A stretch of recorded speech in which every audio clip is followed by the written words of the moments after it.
If you want to get started, I'm ready to go. Okay, I just wanted to follow up on the inflation question that you got. I know I'm paying higher prices, so do you recognize that prices are going up? Who knows why, but what can be done to address inflation? So what's happening is inflation is based on year over year. Obviously, last year was a real different year Right. in America. So when you compare any numbers against the previous year, it's going to look a heck of a lot different. No economist worth their salt has said we're looking at a long-term inflation problem in any way, shape, or form. What we're looking at is an economy that's doing really well, and if we continue to move forward with the jobs and the training to fill the jobs that really people are looking to get filled, trade schools, apprenticeship programs for our construction jobs, et cetera, 2-year programming jobs, et cetera, we're going to continue to see this economy boom.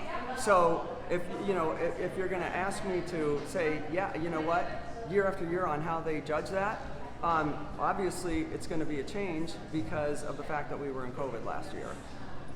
What stuck out to you today from what you heard your constituents say? Anything surprise you?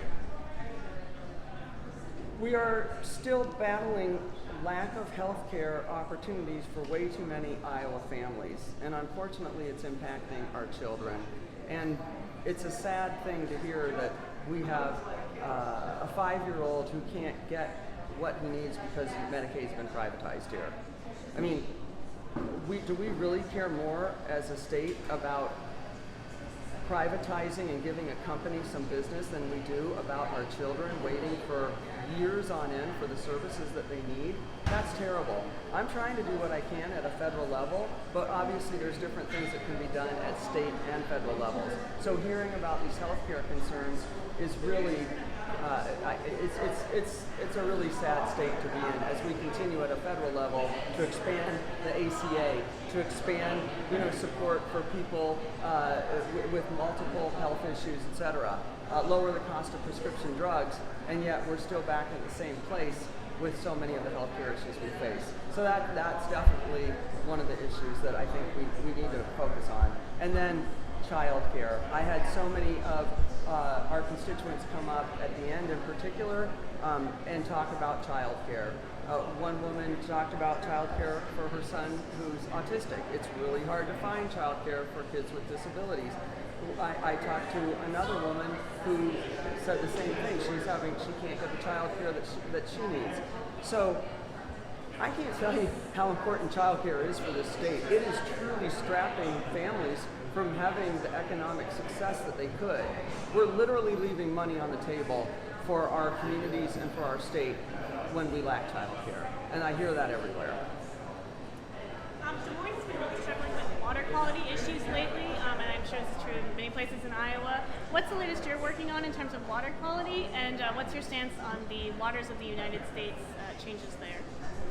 Yeah, well, Des Moines has one of the most expensive water filtration systems in the country, even though we don't even compare in population to some of the others that cost that much, because we have to clean up a heck of a lot of water that's coming down through the watershed. So yeah, these are pieces that we'll be addressing within an infrastructure bill. How do we ensure that across this country and in states like Iowa, where we need more support, we have safe drinking water for everybody? So I'm working on that piece within our infrastructure bill because it does include drinking water.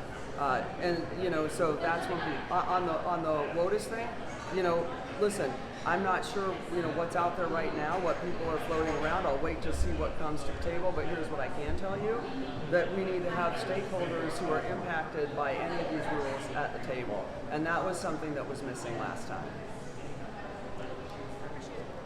All right, thanks guys, appreciate it.